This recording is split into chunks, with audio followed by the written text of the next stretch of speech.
Olá, pessoal! Estamos aqui hoje mais uma vez para refletirmos juntos a nossa liturgia do dia, tá certo? E nessa quarta-feira, as leituras falam pra gente que o coração transbordante de amor e de bem agrada mais a Deus que sacrifícios e holocaustos. Jesus é quem purifica e santifica o nosso coração. Então, buscando o bem, que nós sejamos santificados pela participação na liturgia. Participemos com fé e alegria. Então, a primeira leitura está em Amós, capítulo 5, versículo 14 e 15, depois o versículo 21 a 24. Amós, capítulo 5, versículo 14 e 15, e depois o versículo 21 a 24. Buscai o bem e não o mal, para que vivais. E assim o Senhor, o Deus dos exércitos, estará convosco, como dizeis. Aborrecei o mal e amai o bem. Estabelecei o juízo na porta.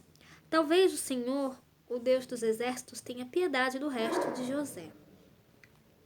Aborreço, desprezo as vossas festas e as vossas assembleias solenes não me dão nenhum prazer. E ainda que me ofereçais holocaustos e ofertas de manjares, não me agradarei delas. Nem atentarei para as ofertas pacíficas de vossos animais gordos. Afasta de mim o estrépito dos teus cânticos, porque não ouvirei as melodias dos teus instrumentos. Corra, porém, o juízo como as águas, e a justiça como o ribeiro impetuoso. Então, essa primeira leitura, né? O profeta Amós prega: procurar o bem e não o mal é a condição para que Deus nos assista e tenhamos vida.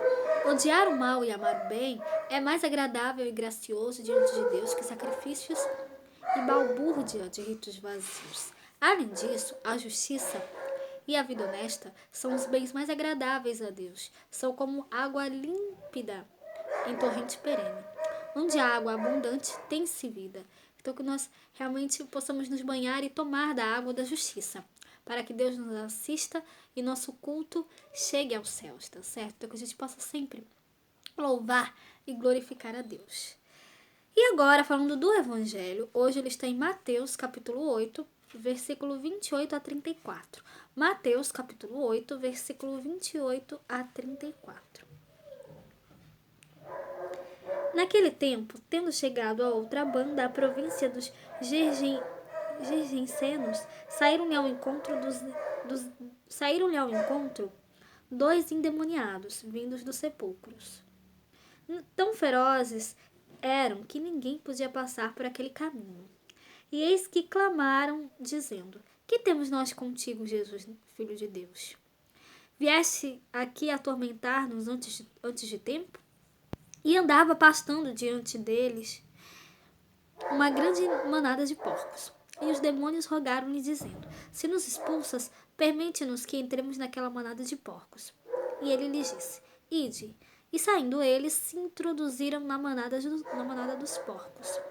E eis que toda aquela manada de porcos se precipitou no mar por um despenhadeiro, e morreram nas águas. Os porqueiros fugiram e, chegando às cidades, divulgaram tudo o que acontecera aos endemoniados. E eis que toda aquela cidade saiu ao encontro de Jesus, e vendo-o, rogaram-lhe que se retirasse dos seus termos. Então, no Evangelho de Mateus, hoje, encontramos a resposta à questão posta nos versículos anteriores, a narrativa de hoje. Lá se perguntava: quem é este? Aqui a resposta vem de onde menos se espera. Demônios reconhecem em Jesus o Filho de Deus, algo que o diabo pôs em xeque nas tentações. Em Mateus capítulo 4, versículo 1 a 11. Jesus expulsa os demônios que, entrando na manada de porcos, se precipitam no mar. Jesus lavou aquele ambiente impuro. Era um local dominado pela impureza, porcos, túmulos e demônios. Jesus, Filho de Deus, tem autoridade sobre as forças malignas. Santifica aquela região e os dois antes dominados pelo mal, prefigurando a sua presença e a missão apostólica posterior à sua ressurreição em todas as partes do mundo. Então, que nós possamos orar para que o Senhor nos purifique do espírito da maldade. Então, que nós lutemos para que o mundo reconheça pelo nosso testemunho a presença divina de Jesus, que salva e santifica, tá certo? Então, Era isso que eu tinha para falar para vocês hoje.